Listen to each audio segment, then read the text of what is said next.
Fala galera, boa noite. Mais uma vez estamos aqui de volta para continuar os nossos estudos do Sermão do Monte. Agora a gente vai estar falando sobre a justiça de Deus.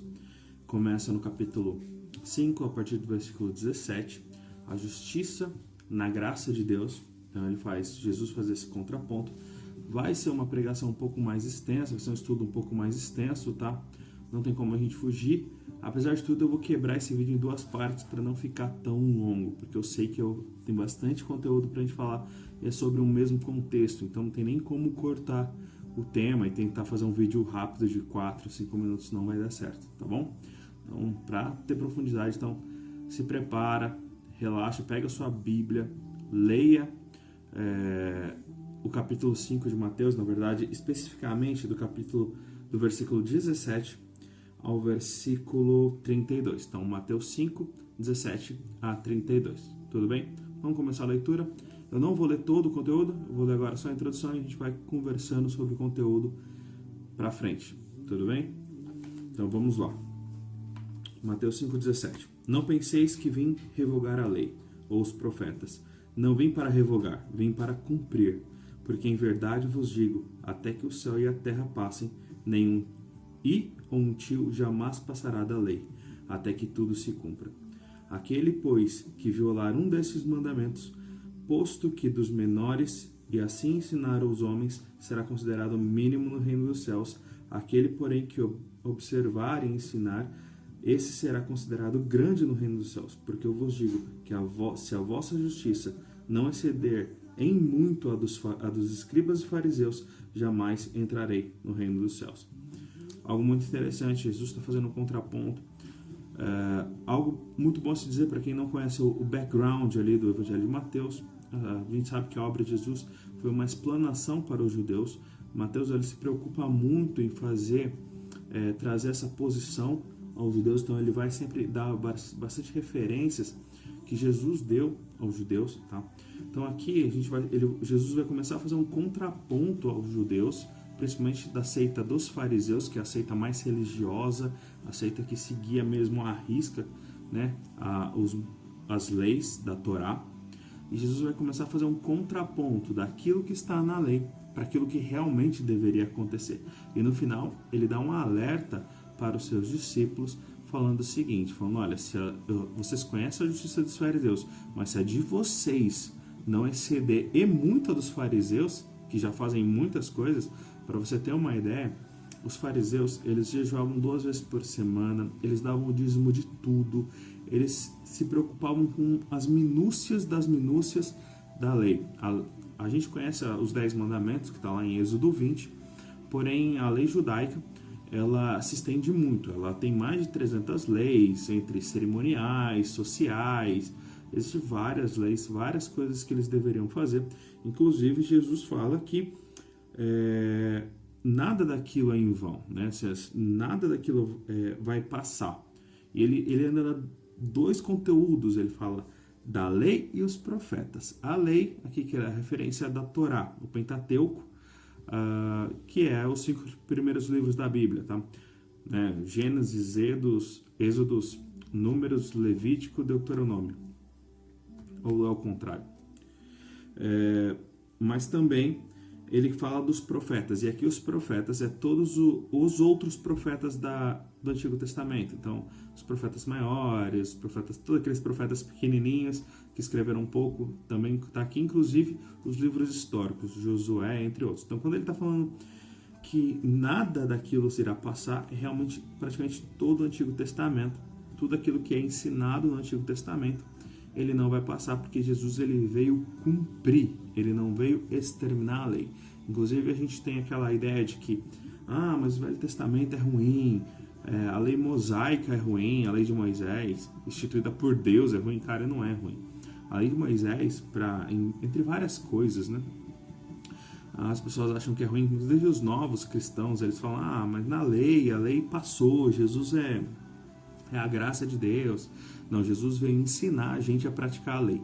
Inclusive, aquela questão do olho por olho, dente por dente, associada à lei de Moisés, não é algo ruim, tá? As pessoas pensam, mas, meu Deus do céu, uma lei bárbara, Se alguém matar um membro da minha família, eu posso ir lá e matar aquela pessoa. É verdade. Era exatamente isso que a lei permitia. Porém, aquilo era um limite. Aquilo era uma barreira. Porque imagina a vingança que uma família podia efetuar na outra caso um ente fosse morto. Não, a vingança não ia parar na morte somente daquele que matou o seu ente querido. E ele ia começar a fazer retaliações às pessoas. Então, para limitar a justiça, eles falaram, não, aquele que perdeu um olho, tira um olho. Aquele que perdeu um dente, tira um dente. Então, é para ser limítrofe, é para ser o limite da vingança, da justiça aplicada. Mas aí é uma outra conversa sobre a lei mosaica, que, se Deus quiser, a gente vai conversar sobre ela um dia. Tá? Mas vamos se atentar agora ao texto. Então, primeiramente, Jesus não veio abolir a lei. Jesus veio cumprir e ensinar como nós devemos cumpri-la. E ele fala o seguinte, olha, ele dá um alerta, fala, a nossa justiça tem que exceder em muito. Mas como que eu vou exceder um fariseu que conhece a lei e aplica ela nos mínimos detalhes? E aí, Jesus começa a fazer 6 contrapontos referente ao que os fariseus fazem e o que a gente deveria fazer. Hoje eu vou abordar apenas 2. Na verdade, depois eu faço um outro vídeo abordando os outros 4 para ficar mais dinâmico os vídeos, tá bom? Então vamos lá, a continuação aqui, que Jesus vai fazer um contraponto sobre o homicídio, né, sobre o assassinato.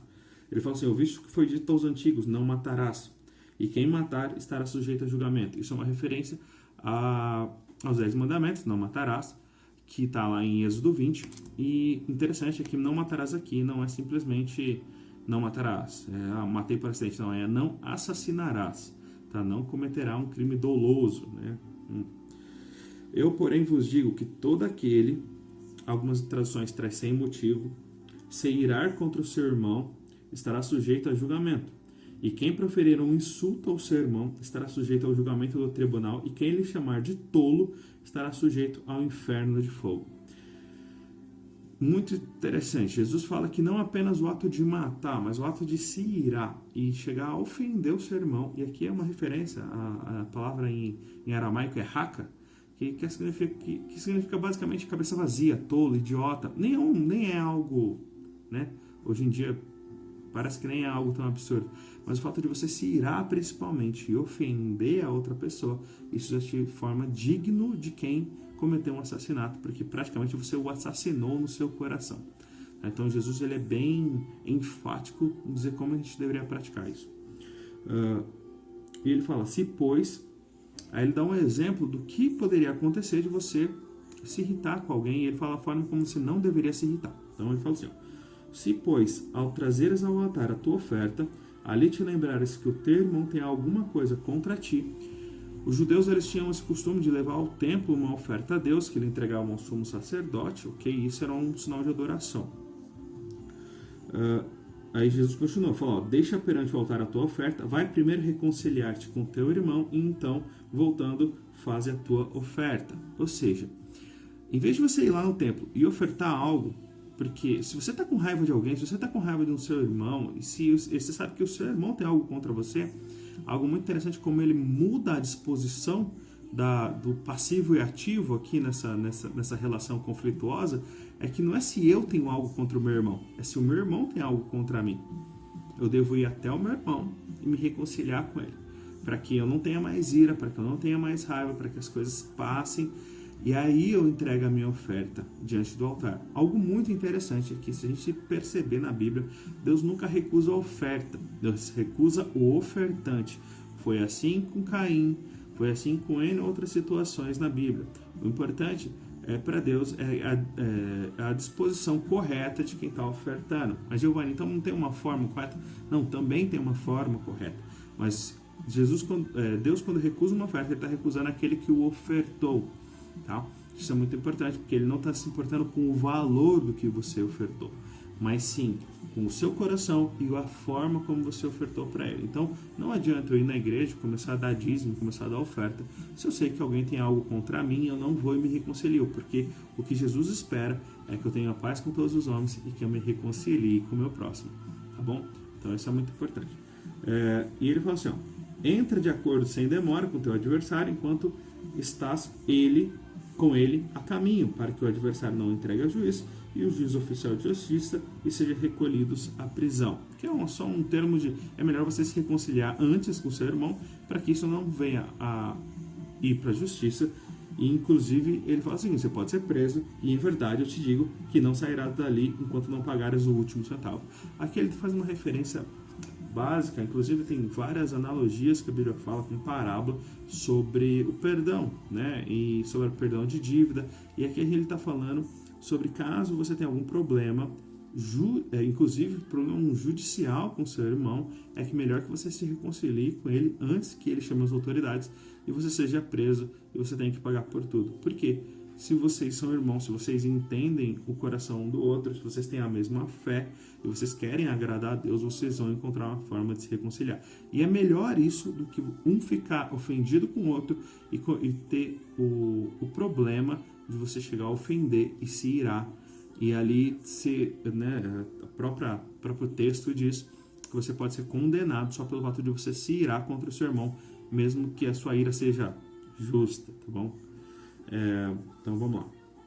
Essa foi a parte do do homicídio, quando Jesus faz o contraponto do que a lei fala, que é simplesmente não matar, não cometer o ato de assassinato. Mas aqui ele fala, não apenas não mate, mas não se ire e não tenha nada contra o seu irmão. E se você souber que seu irmão tem algo contra você, você tem que se reconciliar com ele. Essa é a graça de Deus. É a graça de Deus que ela quer nos transformar não apenas no modo, mas na forma. Ele não quer apenas saber qual é o resultado. Ele quer saber como está o meu coração, qual é a disposição do meu coração. E que eu tenha que trazer a salvação e as misericórdias de Jesus para a vida das pessoas. Então, por isso que eu tenho que me reconciliar aqui. Tá bom? Aí ele vai falar do adultério. O adultério também é uma parte muito crítica. Depois ele vai falar do divórcio. Até é bom que eu separe isso em outro vídeo, porque é muito conteúdo pra gente falar. A parte do adultério. Tem bastante coisas aqui pra gente citar, então eu vou dar uma lida e a gente vai conversar sobre ela. Tá? Então, ouvistes, versículo 27. Ouvistes o que foi dito, não adulterarás. Também um dos 10 mandamentos. Eu, porém, vos digo, qualquer que olhar para uma mulher com intenção impura no coração, já a adulterou com ela. Se o teu olho direito te faz tropeçar, arranca-o e lança-o de ti, pois te convém que se perca um dos teus membros e não seja todo o teu corpo lançado no inferno. E se a tua mão direita te faz tropeçar, corta e lança de ti, pois te convém que se perca um dos teus membros e não vá todo o teu corpo para o inferno. Também foi dito aquele que repudiar sua mulher, dele carta de divórcio. Eu, porém, vos digo, qualquer um que repudiar a sua mulher, exceto em caso de relações sexuais ilícitas, a expõe a tornar-se adúltera. Aquele que casar com a repudiada cometerá adultério, comete adultério. Então, é algo muito pesado, algo muito sério. A questão do adultério na Bíblia, a questão da disposição do casamento, ele ser vitalício. O casamento na Bíblia não é eterno, ele é vitalício, ele é para a vida toda. E Deus, ele abomina o divórcio, abomina a separação de casais. Isso é algo que a gente deve deixar bem explícito, mas eu vou entrar mais no mérito no próximo tema, que é o divórcio. Mas falando sobre adultério, Jesus, ele é muito enfático quando ele diz que não é apenas o fato de eu ir lá e me relacionar e ter relações sexuais e transar com uma outra pessoa. Ele está falando que se eu olho com um olhar lascivo, com um olhar de desejo, e eu a desejo no meu coração, eu já estou adulterando. E algo muito interessante é que as palavras aqui usadas, elas são de uma profundidade tal que não é apenas o olhar, não é apenas o olhar de olhar e falar, nossa, que mulher bonita, ok? Isso não é adultério. O que é adultério é o homem que olha, deseja e quer possuir aquela mulher. Isso é adultério, e adultério é sério diante de Deus, tá bom? E algo que muitas pessoas não se atentam é que tantos homens, culturalmente, têm essa mania idiota de querer flertar com todo mundo, de achar que para você ser viril e ser masculino, você precisa assumir uma posição de pegador e, na boa, isso não é realidade. Isso nunca foi o padrão de masculinidade definida por Deus. Graças a Deus, eu como homem nunca tive um mau exemplo desse dentro de casa. Mas é algo que Jesus quer trazer pra gente, assim como eu falei sobre pureza de coração, é a pureza de um homem para com uma mulher que não é a sua esposa. E é por isso que muitas vezes as pessoas não encontram apenas problemas para a vida delas. algo muito importante aí, vou sair até um pouco do texto, vou fazer um desabafo aqui, é que muitas pessoas não encontram a felicidade dentro do casamento e procuram a felicidade em outro lugar. E isso começa de forma sutil.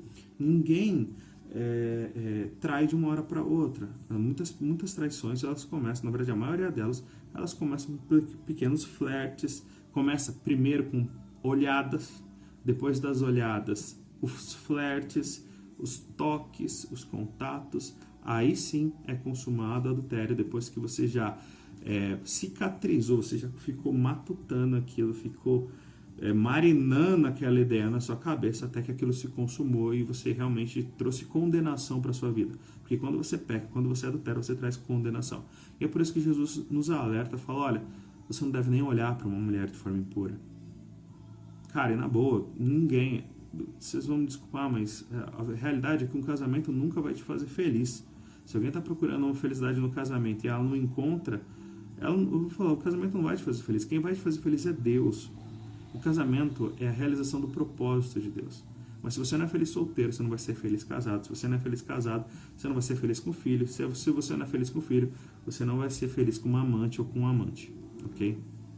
Basicamente é isso. Jesus está falando sobre adultério, sobre como a gente deve agir. Inclusive, a hipérbole que Jesus usa é algo muito drástico. Ele fala, olha, é melhor que você perca uma mão. Se a tua mão direita, a sua mão te faz pecar, é melhor que você perca uma mão do que você for condenado ao inferno. É melhor que você perca um olho do que você ser condenado ao inferno. Então isso não é apenas do que, nossa, olhei para uma mulher, eu vou arrancar meu olho. Não. É o quão drástico nós devemos lutar contra o pecado, porque aquilo é ruim aos olhos de Deus e aquilo vai trazer condenação para o nosso espírito. Algo que depois a gente vai falar sobre a graça de Deus, sobre como Deus imputa através de Jesus Cristo, mas todo pecado tem uma consequência. E o pecado, ele nasce no coração, tá? E para depois ele ser consumado. Então é isso que Jesus ele veio trazer, esse resguardo de falar, olha, não olha, entendeu? Não é pecado. Uma vez que você já olha, você já adulterou no seu coração. Então não que isso não aconteça. Amém? Rogo muito a Deus que Deus nos dê clareza e nos dê força e sabedoria para lidar com os nossos impulsos. Eu, como homem, eu posso falar isso. É uma batalha diária, sim, mas eu posso falar que é possível. É possível com que você não fique olhando para todas as mulheres de forma lasciva. É possível que você não queira flertar com todas as mulheres. É possível que você esteja bem e nem por isso tenha sua masculinidade desviada. Né? Nem por isso você tem que se afirmar a sua masculinidade. Isso não faz nem sentido. O que você deve ser é um homem de honra, um homem de caráter que honra a sua esposa, honra a pessoa que está ao seu lado, e você deve buscar a sua felicidade em Deus e assim ser completo em Deus, para que Deus enche o seu coração de alegria e satisfação e prazer, para que você não tenha que recorrer a esse tipo de situação e pecar contra Ele. Amém? É isso que eu rogo essa noite, que a gente tenha entendimento, que a gente tenha a força em Deus, no Espírito Santo, para que a gente lute contra o nosso pecado, para que a gente batalhe. A Bíblia fala, inclusive, Paulo fala isso, fala que uma vez pregado, eu esmurro minha carne para que uma vez pregado não seja encontrado desqualificado. Então, se eu estou pregando isso para vocês, é porque todos os dias eu tenho que matar a minha carne para que isso não aconteça comigo. Amém? Fiquem com Deus, Deus os abençoe. Até o próximo vídeo. Provavelmente eu posto hoje ou amanhã, mas vai ser uma continuação desse vídeo aqui de hoje. Amém? Fiquem com Deus.